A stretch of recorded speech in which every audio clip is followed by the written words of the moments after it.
The earliest distance learning using technology materialized in 1978 with the establishment of Education Technology Unit (ETU), which was founded with UNICEF-supplied equipment.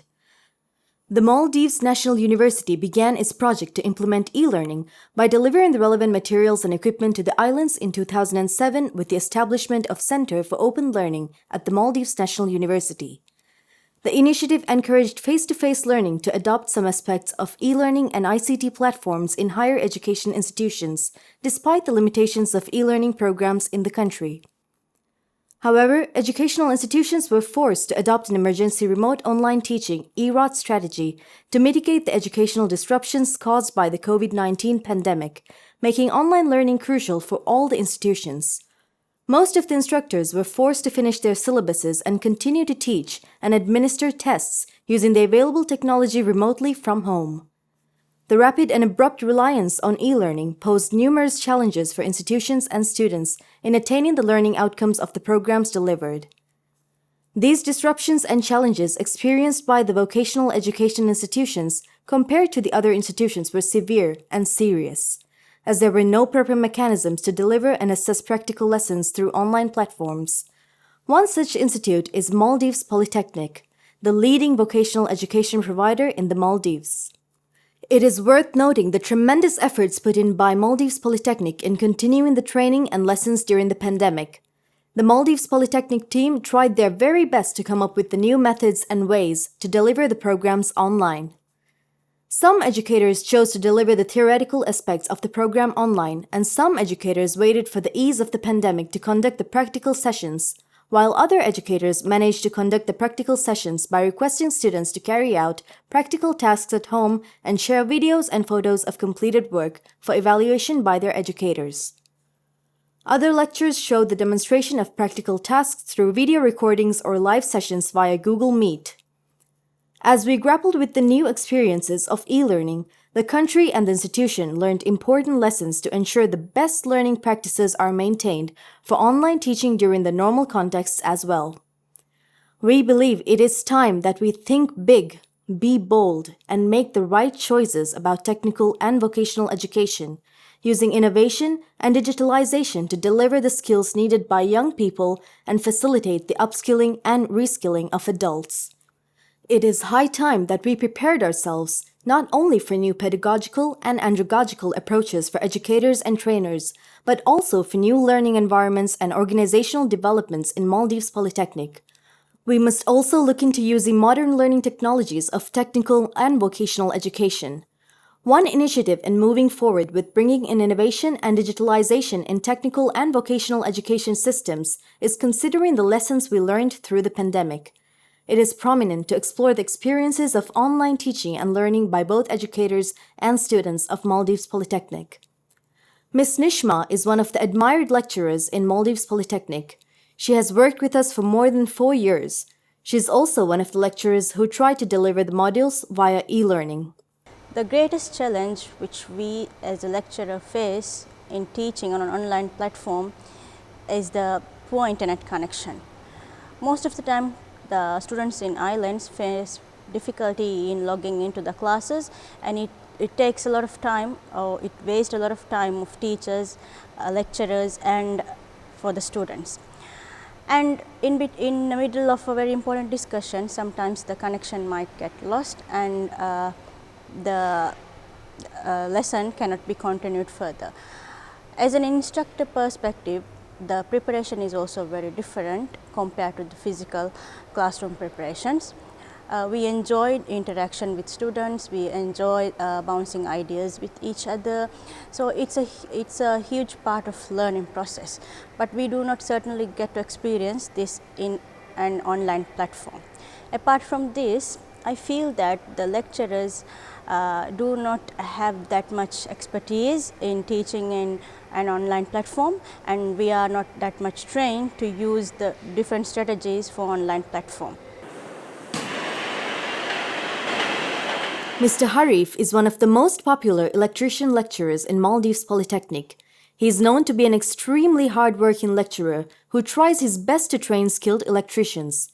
He delivers his lectures and tutorials using various methods. He sometimes delivers the theoretical aspects of the program online and conducts the practical classes physically. He also carries out some practical sessions through live videos on Google Meet.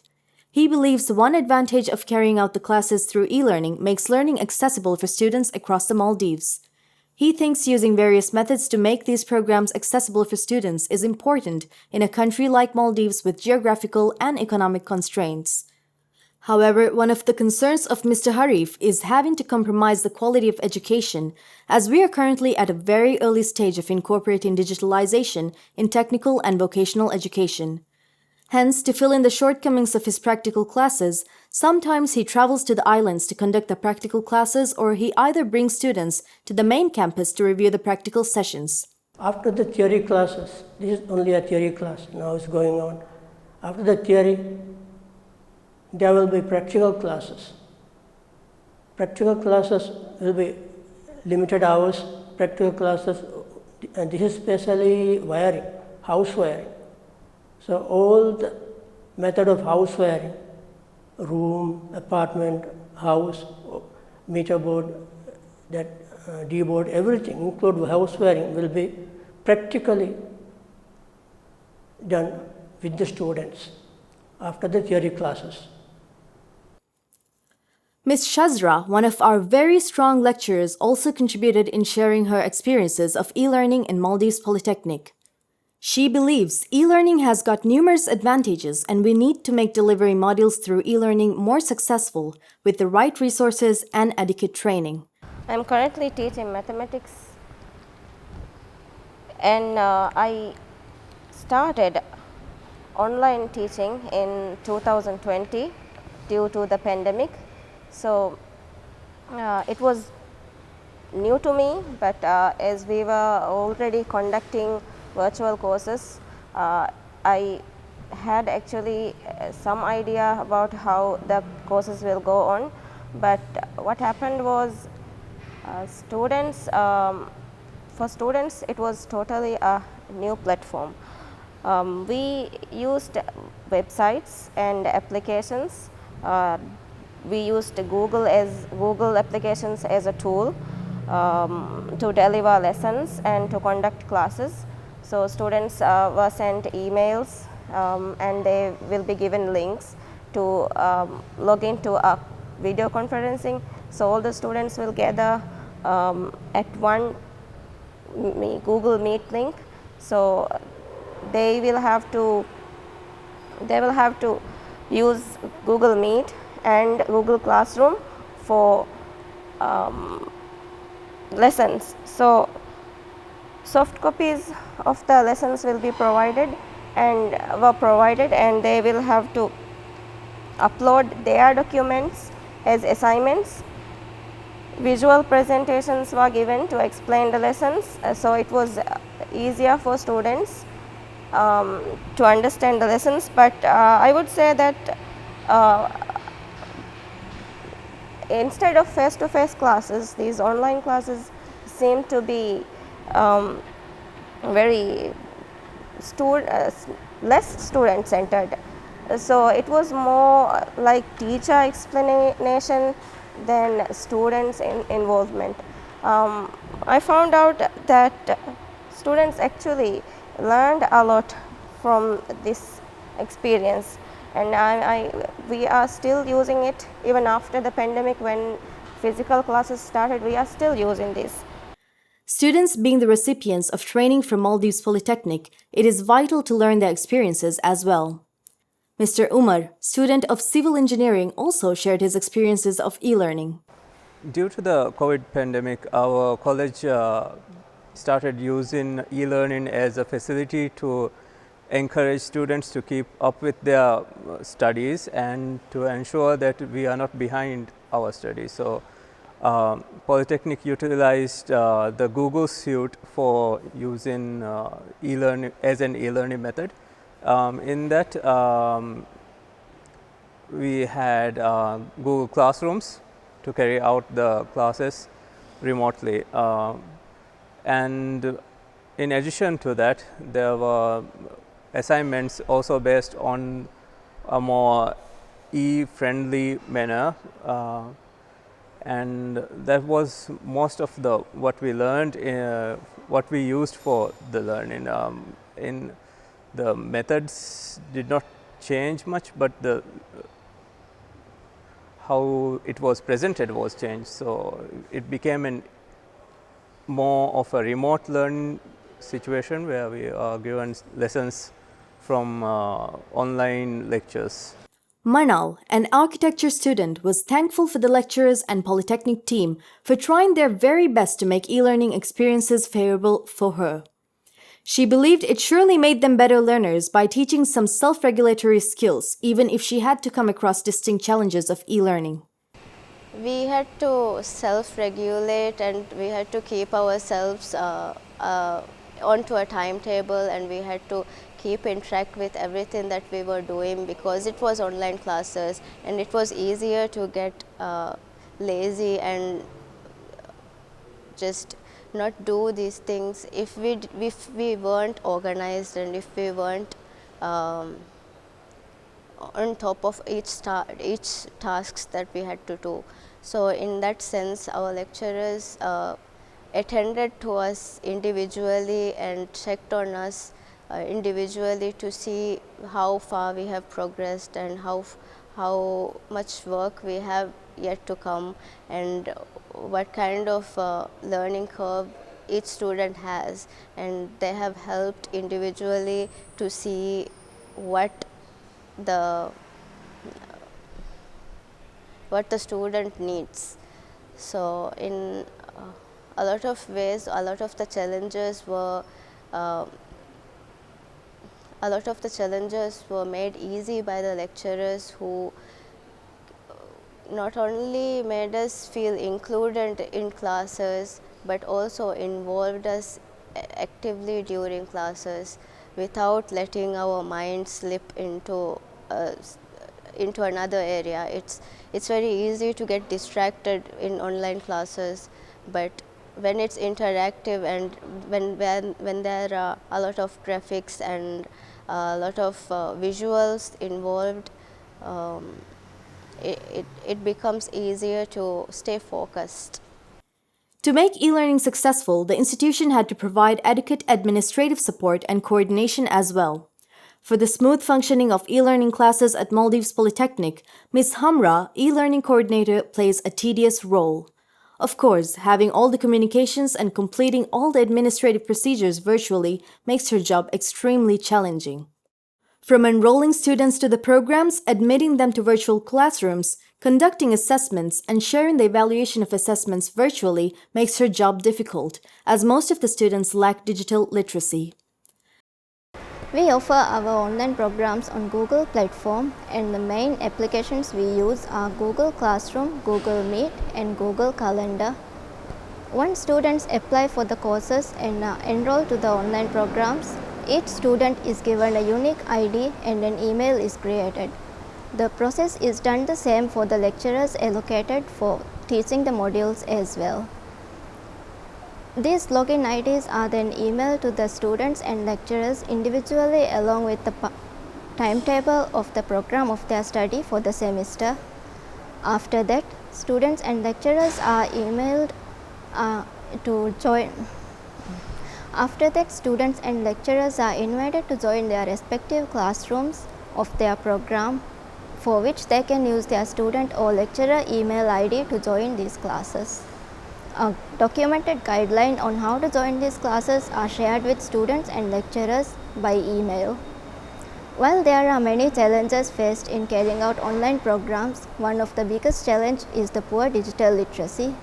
As there are many students enrolled in online programs who are unfamiliar with the digital technology, this becomes a challenge for them as they are not able to use these technological means and require more assistance in joining the classes. As Mr. Hannan, the CEO of Maldives Qualification Authority, has highlighted, the Higher Education Ministry has already begun its efforts in mitigating the challenges related to quality provision of higher education through e-learning, with formulation of e-learning regulations by Maldives Qualification. Prior to the implementation of the e-learning regulations, Maldives Qualification Authority has conducted a webinar for all the higher education institutions to further strengthen the regulations. In the webinar, the authority was recommended to rethink using best practices to deliver the vocational education online and harmonize its other framework of Maldives Qualification Authority. According to this need and demand, higher education institutions have been always exploring this opportunity to conduct programs through e-learning. So, it is not something we have to be worried about, but as a QA agency we have to be very vigilant, very careful not to open education through e-learning as a mass education without any quality check. That is what we have to do as a QA agency. We have to make sure that the education provided through e-learning, for example, because we are talking about it, are quality assured. So, I think that should be the biggest concern for us, and for that, each and every program, whether it is e-learning or face to face, it is the same curriculum that we are teaching. So, and also same duration, same credits, same learning hours. It's only the difference is only difference is the methodology and modality. So, what we have to make sure is whether the technical aspects are met in delivering these programs, and preparation in terms of study materials specific to e-learning are prepared. With this initiative, the Minister of Higher Education, Dr. Ibrahim Hassan, hopes to have a bright future in incorporating innovations and digitalization in the higher education of the Maldives. I believe e-learning is very critical for a country like the Maldives. Maldives is made up of several islands scattered across a vast area. It will be practically impossible, financially not feasible for us to have a TVET institution on every single island or one in every group of islands. So, we need another form of learning which would cater for all the Maldivians in all the islands, and e-learning is one possible mechanism which could be very useful for the Maldives. I think there are many challenges. During the COVID, we actually found out through research some of the difficulties and challenges tertiary institutions are facing in providing their learning programs. Connectivity is one issue, speed is another issue, and adequate preparation and program materials is another issue. I think quality is also another issue, maintaining the quality of the programs that are offered, ensuring the assessment is conducted the way in which it is supposed to be carried out is also another challenge for us. I think when we start programs through e-learning mode, we have to be careful not to rush through the preparation process. The facilities has to be ready, the program documents has to be ready, the equipment must be ready, and the staff must be well trained to provide these courses in the e-learning in a virtual mode. I think the e-learning mechanism must be very well regulated to ensure quality of the programs are delivered, and also in terms of TVET to ensure the competency skills are acquired by the learners before they are certified. Not every competency standards can be acquired through e-learning mode. There will be limitations, of course, but the e-learning virtual modality can be complementary and can facilitate the learning process. The key is it must be well regulated. Maldives Qualification is currently working on the regulations for the e-learning programs that can be offered in the Maldives. It won't be wrong to believe that Maldives is moving forward with new opportunities to reimagine the 21st century vocational education providers as a social venue for vocational education to be more accessible, more relevant, more resilient, by skilling, reskilling, and upskilling individuals by providing them job opportunities and socioeconomic prosperity.